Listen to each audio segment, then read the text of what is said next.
I. Hi, I'm Scott, and this is the 80 Thursdays project. Day 13 of the project. So I've been doing animation for the past few weeks, which is part of the reason why I didn't do a video last time, but that's okay.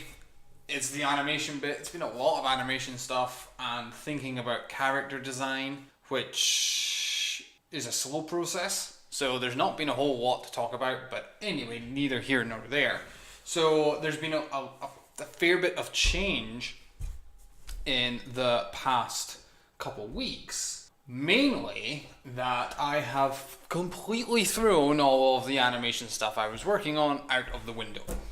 Originally, I was going to have the tail be like little pixels that kind of disappeared and got smaller and changed shape and whatever. And I managed to animate that partially on GameMaker, but it was proving to be probably more hassle than it was ultimately going to be worth. Plus, as well, when the character was moving along and the tail was trailing behind, it was too far and it was stretching out too much and it looked kind of odd. So, that being said, I also was really struggling how to get all the different aspects of the tail. Basically, every single time there was a pixel that disappeared to nothing, I would have to make a new object and eventually it would repeat itself. Then it was getting way too convoluted and difficult. So I have reworked the character a little bit. I've simplified it down to be much clearer, which I think is actually, this is part of the design process. You start from one end and you're like, oh yeah, that's awesome, that's going to be great. And you don't think it's going to change because you think you've already nailed it. And then a problem comes up and you modify and you change it and you're like, oh no, this is better. And then you change it again. Oh no, this is better, this is perfect. That's where I am now. I'm on my fourth iteration of this character. And I think this is the one that's going to continue on further. It's a really simple design. It's very much the same feel as the last one, but it is way easier to code. And I'll put a little picture up of the hand-drawn version of it for now. I'm going to clean it up in Photoshop and get a proper version, but I think I can animate this. I can still kind of keep that fidelity with the tail and as it moves. This is a better and clearer design. The other thing I've started to think about, because this is going to dictate a lot of the mechanics and the feel of the game, is the level design. This is a platformer first and foremost, but I wanted to do something a bit different. Originally, this was all just going to be kind of flat levels and with some really interesting, or what I was going to hope to be interesting, obstacles and enemies.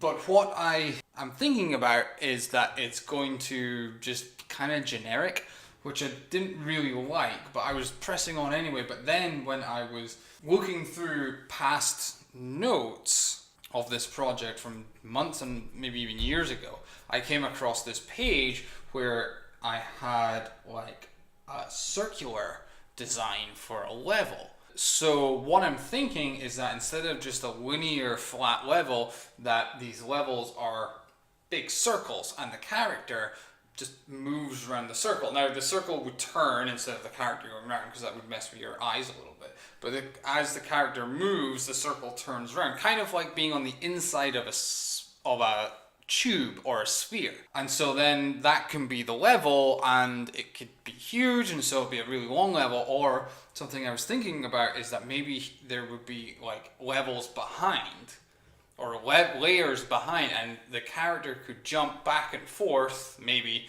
between those levels. That's what would be the hook of the game, essentially.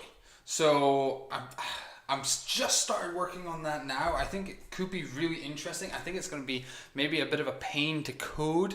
I'm wondering if GameMaker is even going to manage to handle that kind of layering system. There maybe is a workaround that I can figure out, but I kind of hope I don't have to move to another engine, because that would be a pain. But this is just the beginning stage of this idea for now. I think there's a lot of really interesting mechanics that I can work into this, and so I'm just going to keep going with that for a little bit, along with working the character. So what I'm kind of doing now is I'm working in parallel between the character design and the level design.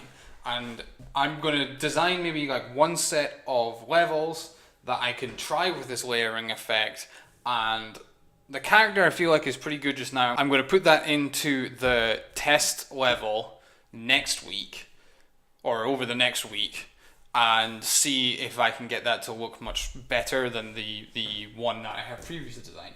The other thing I discovered over the past couple weeks is that my test bed feels very icy, kind of like you're on an ice world. It doesn't feel right at all. So I'm going to rework some of that code a little bit, try and get it to feel a little bit more grounded, a little bit less slidey, and the jumping mechanic doesn't feel right. It feels too springy. There's no build up to it. Like with the Mario games, you kind of press the button and then it jumps, rather than press the button and suddenly you're flying into the air. It just doesn't feel quite right.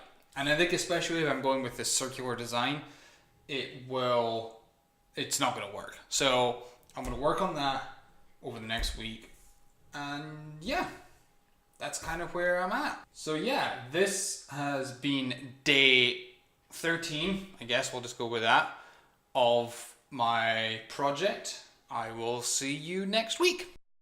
Also, I've been told to give a shout out to Johnny again. Thank you for fixing my car.